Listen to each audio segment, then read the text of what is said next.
Welcome back to MLT 130. Today's lecture is going to cover lipids and lipoproteins. Here are the objectives for this lecture. You can pause the video at this time and read through those on your own. As far as an introduction for lipids, anytime you hear that word, you should think of fats. Lipids are a source of energy for the body, and excess calories are stored as lipids. Lipids are also part of the cell's membranes. Lipids are also hormone precursors. They provide insulation for nerve conduction, and also lipids plays a role in heat retention. Up next are lipoproteins. Lipoproteins are proteins bound with lipid components such as cholesterol, phospholipids, and triglycerides. And there's different types of lipoproteins. First up is VLDL, which is very low density lipoprotein, and it carries triglycerides assembled in the liver to other cells of the body.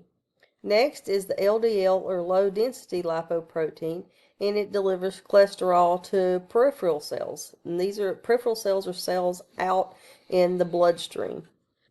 And the last type is HDL, or high density lipoprotein, and HDL gathers excess cholesterol and takes it back to the liver. And we'll talk a little bit more about each of these types a little bit later on in this PowerPoint. Another type of lipid is fatty acids. This is the simplest form of a liquid, and they're classified in degrees of saturation. A saturated fatty acid has all carbons bound to hydrogen, and there's no double bonds between the carbons in a saturated fatty acid. But you also have mono unsaturated fatty acids that contain one double bond, and then you have polyunsaturated fatty acids which contain more than one double bond. Then you can have essential fatty acids that cannot be synthesized in the body. And there's two categories of essential fatty acids. There's the linolenic and there's the linoleic.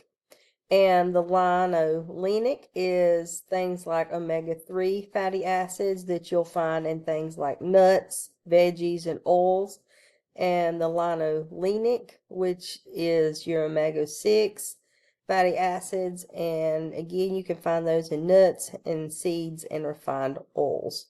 Again, you're going to find both of these categories in plants, and they're vital for growth and development of the human body.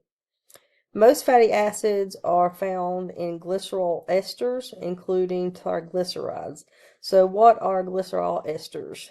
It means that there's a glycerol attached to the fatty acid, which is the case for the triglycerides.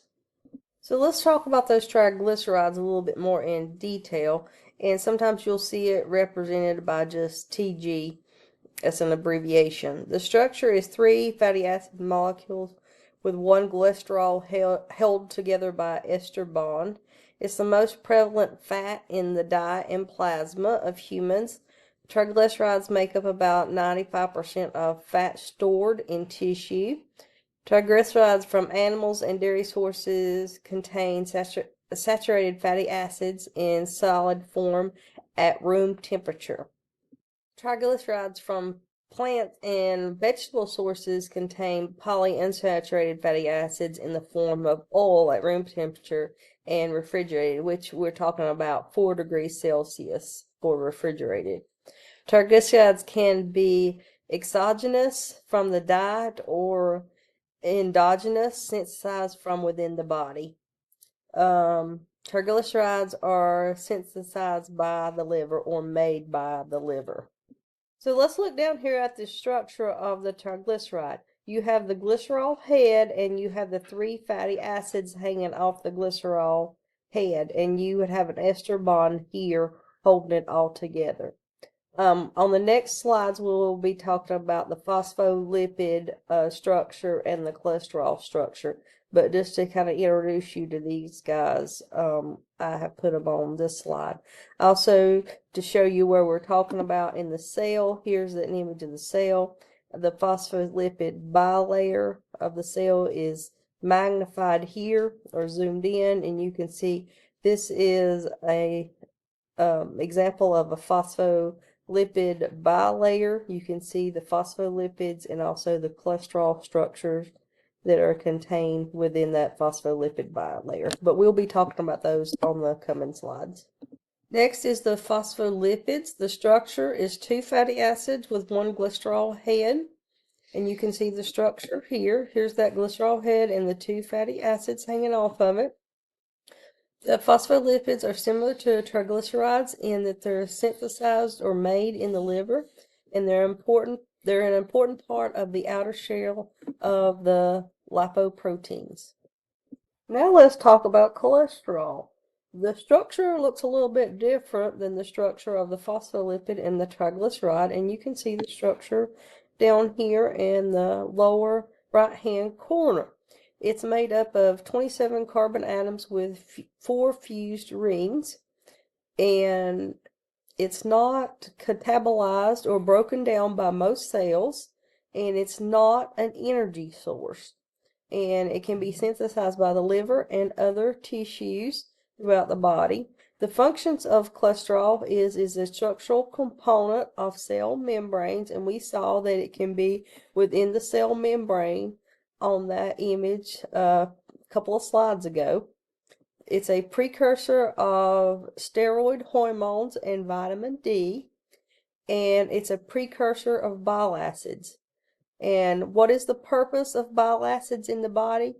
The purpose is for digestion and absorption of fats and fat-soluble vitamins in the small intestines. So now let's talk about different sources of cholesterol. There's 2 different types that we need to discuss. There's exogenous cholesterol, which we get from the diet. They're found in animal products. So how many milligrams in all do we need in our diets? You can look on page 197 in your textbook, but I'll go ahead and tell you we need less than 300 milligrams per day. But us in the U.S., we consume somewhere between 100 and 700 milligrams per day usually, and that's why a lot of people in the U.S. have problems with their cholesterol. We're getting way too much in our diets. All right, for endogenous cholesterol, it's usually made by the liver. Cholesterol is released into circulation in forms of lipoproteins and VLDL. Remember, VLDL stands for very low density lipoproteins. And if you look down here, this is a good illustration of showing the cholesterol sources going into our arteries. Exogenous is coming from outside sources, things that we eat from animal products, and then our endogenous is being produced from within from the liver. Let's talk a little bit more about the lipoproteins. They're synthesized in the intestines or the liver, but must be transported to the organs and tissues to carry out their functions. Lipoproteins usually transport lipids, and you can see an image of lipoproteins in your textbook, but on the next slide we'll also be looking at an image of a lipoprotein. The function, it's delivery of fuel to peripheral cells and aid in metabolism of lipids. And remember, metabolism is the sum of chemical reactions that take place within cells to provide energy. So we're working to provide energy for the body. The size reflects the lipid content of the cell. The larger the particle, the more triglycerides and cholesterol ester that's present. If it contains more lipids than protein, it's lighter in density. Okay, so size don't necessarily matter in the case of lipoproteins for density. Okay, so there's this little key down here at the bottom to help show that types by size or density. On the low end, talking about low end of density, this is the high end of density. The chylomicrons have the most triglycerides, but they're the lightest because they have the least amount of proteins. Okay, the HDL has the most protein content and have the least amount of lipids, so they are the highest in density, even though they're smaller in size. So don't let that confuse you. Even though they're smaller, they're actually more dense because of what they contain. So the larger molecules are actually lighter because they have more lipids. So the lower the protein amount, the actually denser they are. Okay? So the lower protein amount they have, the more lipids they have, so the less dense they are. That can be a little bit confusing, so take a minute to think about that. Don't let that confuse you. As promised, here's the picture or image of the lipoprotein. Here is the triglycerides inside. Here's the phospholipids helping make up the membrane. Here's cholesterol also within the membrane. You could also find some proteins in the membranes. Let's see what else. Here's some cholesterols bound to fatty acids within our lipoprotein. But this is just the overall structure of your lipoprotein. This is just another image to show you the classifications of our lipoproteins. This one, particular one in the middle, this IDL, this intermediate density lipoprotein, we really don't worry about it too much, so don't worry about committing it to memory. We're more concerned about the HDL, LDL, VLDL, and the chylomicron. But again, the more protein it has, even though it's smaller, it's higher density.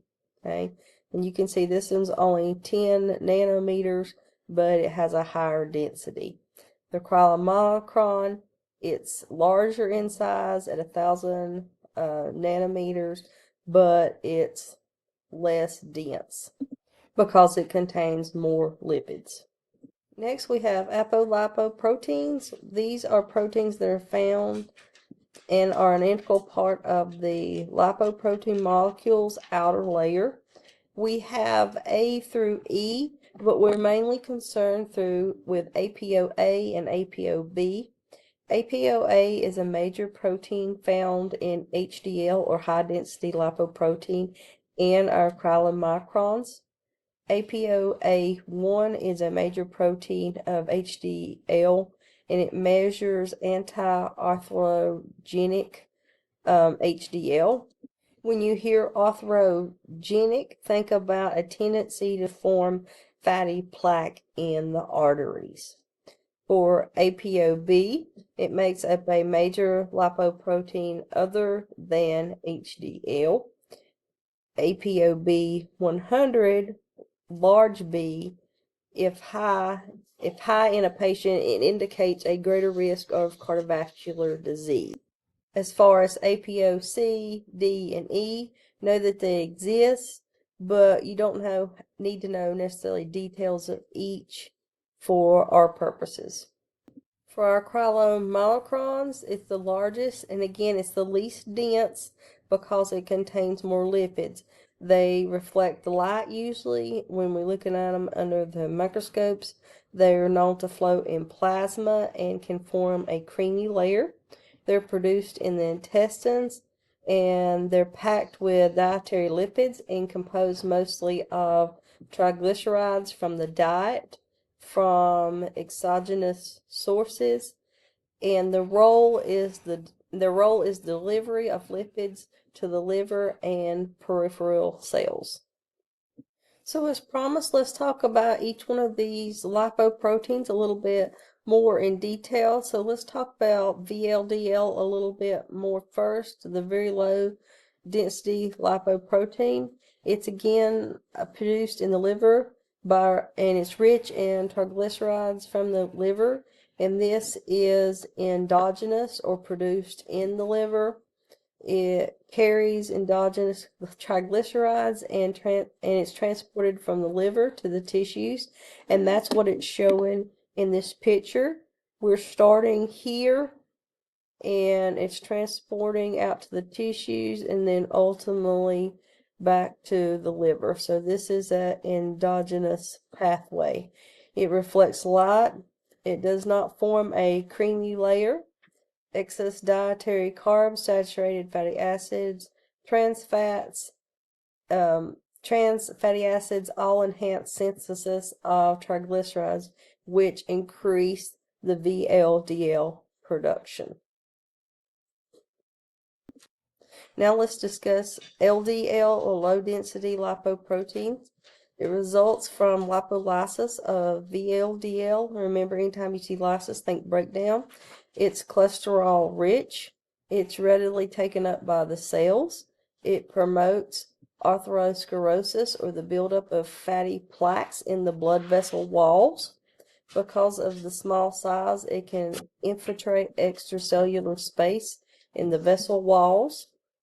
It can be ingested by macrophages.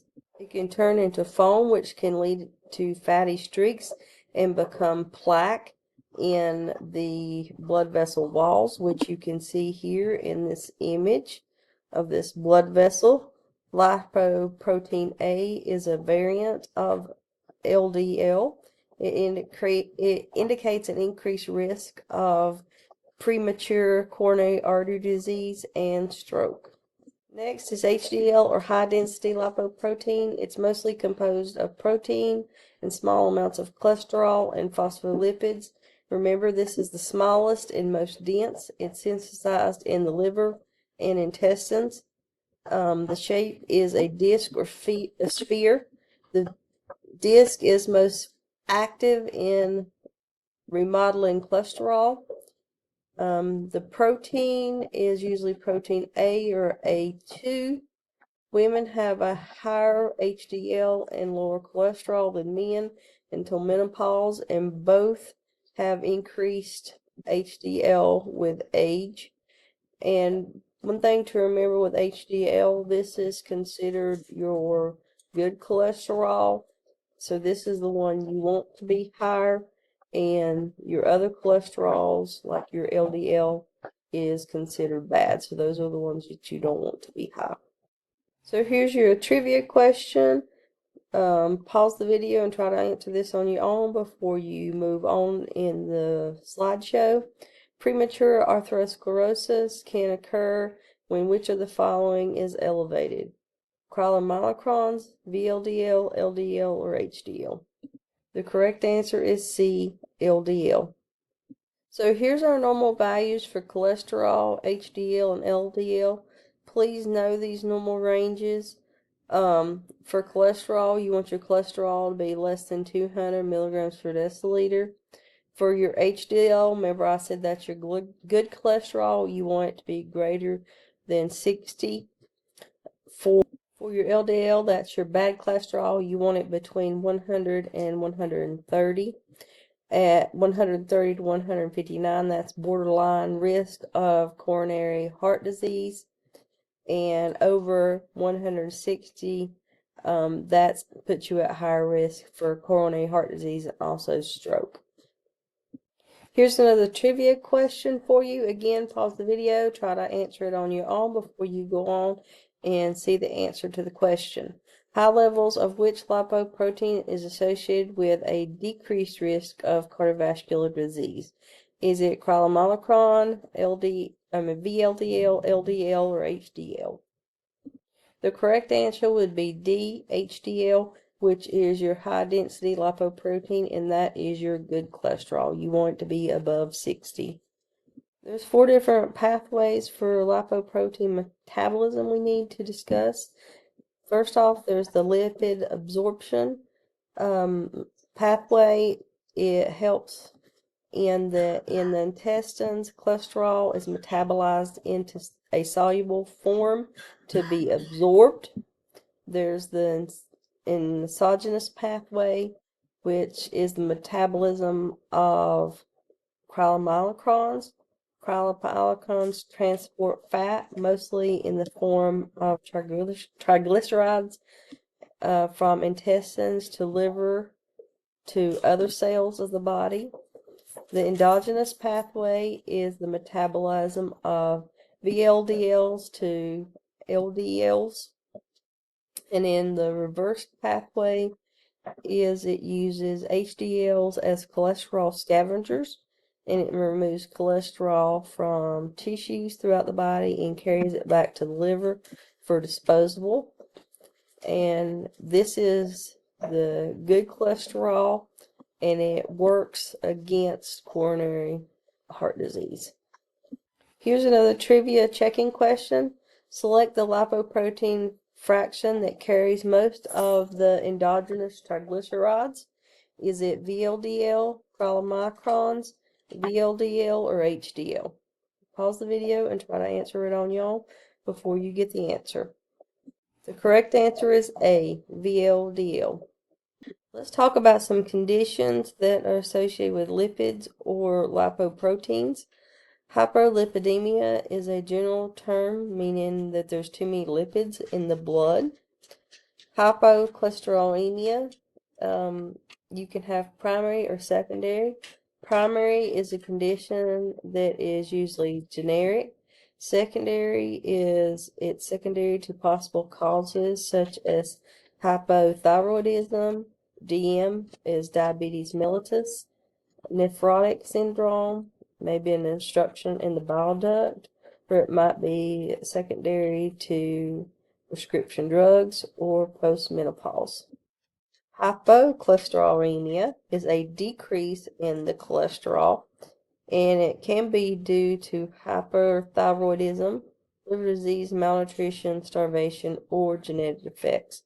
So why would liver disease result in too low of cholesterol levels in a patient? This is because cholesterol is synthesized in the liver. We can analyze patient cholesterol levels using a lipid panel in clinical chemistry. Lipid panels can be used as a coronary artery disease risk predictor. The tests that are contained within a lipid panel include usually a total cholesterol, triglycerides, LDL, and HDL. Also, there's something called Tanger disease, which is low HDL predisposition due to premature coronary heart disease. And the mechanism is unknown, but it is usually due to familiar absence of HDL. So some kind of genetic problem. Next, let's talk about hypertriglyceridemia. Secondary causes is similar to those of hypercholesterolemia. Very increased triglycerides can cause acute pancreatitis.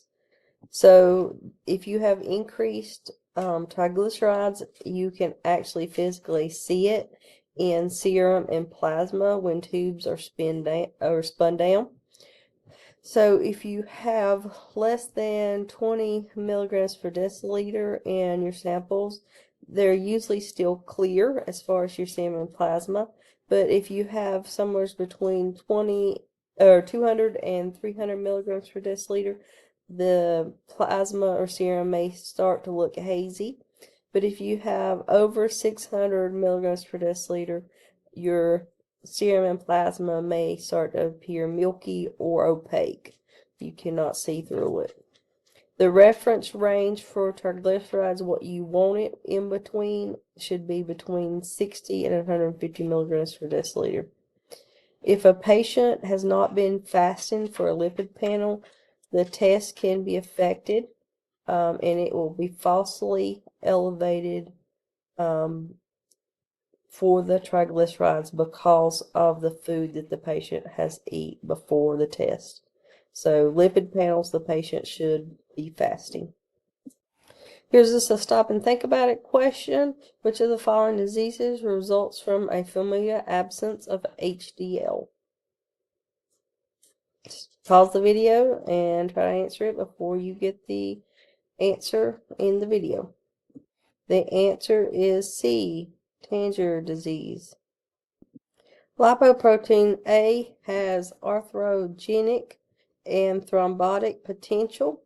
Arthrogenic, remember, it means it can promote the formation of fatty plaque in our arteries, and thrombotic means clot forming potential. Lipoprotein A contains lipoprotein A that is bound to lipoprotein B100. It increases the risk of coronary heart disease, and it's influenced by genetics of a person. Here's just a list of diseases and terms that you need to be familiar with for this lecture. First off is dyslipidemia. This is just any lipid disorder associated with coronary heart disease and atherosclerosis. Atherosclerosis is the deposition of lipids starting with a thin layer called fatty streaks, and it develops into plaque that blocks blood flow and breaks loose and causes possible fat, gangrene, or aneurysms. PVD is peripheral vascular disease, and this can affect the arms and legs. CAD is coronary artery disease. CVD is cerebral vascular disease, and that can also be referred to as stroke. Xanthemus can mean lipid deposits in the skin. Foam cells are macrophages containing LDLs. Drug therapy is referring to cholestyramine, which causes the lack of absorption of cholesterols. Statins, which blocks intracellular cholesterol synthesis, inhibiting enzymes. And niacin, which reduces LDL and raises HDL. So what are some of the testing methodologies we use for cholesterol? Enzymatic methods have replaced chemical methods. We used to use the Lieberman-Burchard reaction, which was a chemical method, but now we're more so using the cholesterol oxidase, which is an enzymatic method. We do have some interfering substances with this method, and the interfering substances are vitamin C, hemoglobin, and bilirubin. The testing methodologies for triglycerides are also enzymatic methods. They're usually colorimetric or fluorometric, and usually measuring the glycerol part of the molecule in the triglyceride methods. Most triglyceride methods are linear or are good up to 700 milligrams per deciliter, and after that they're not accurate. And we usually do these tests after a 10 to 14 hour fast. So let's talk about some methodologies for HDL and LDL.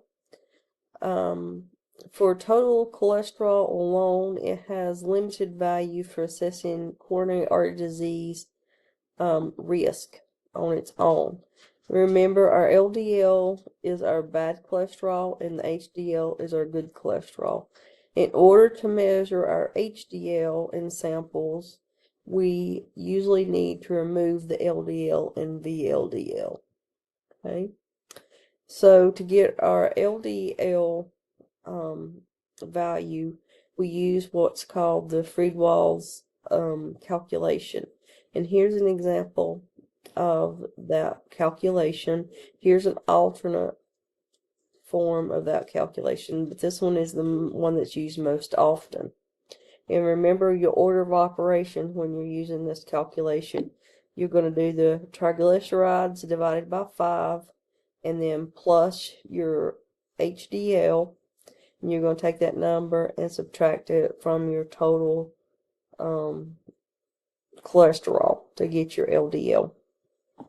But something to note with this calculation, if your triglycerides are above 400, the patient's triglycerides are above 400, this formula is not going to be valid for your patient. So here's an an example where you can evaluate the patient's lipid panel results. It tells you that Paul's lipid panel results are as follows. He's got a total cholesterol of 210. He's got triglycerides of 100. The HDL is 23, and the calculated LDL is 167. So let's look through each one of these. The total cholesterol, of course, is a little bit high. It's greater than 200. The triglycerides are okay. It's less than 150. The HDL is 23. We want it to be a little bit higher, so he's at risk, or cardiac risk. And the LDL is too high. It should be 100 or less than 100. And then it gives you the question down here. Can we use Friedwell's calculation to count the LDL as long as the triglycerides are below 400? And of course the answer is yes, because the triglycerides in this particular case is only 100. And it goes ahead, I mean, you've already got the LDL value, but it shows you how you would plug the information that is given, the results, into the formula if we needed to calculate the LDL. And just remember, you need to use your order of operations to calculate the equation correctly, and you should end up with 167 as your answer for your LDL. These last couple of slides are study questions that you can use and answer on your own to help prepare you to get ready for the exam. Again, this is another slide of questions, study questions to help get you ready and prepare you for the exam. This concludes our lecture on lipids and lipoproteins. Of course, if you need any extra help or clarification on anything, please don't hesitate to reach out through email during my office hours or ask me during lab time.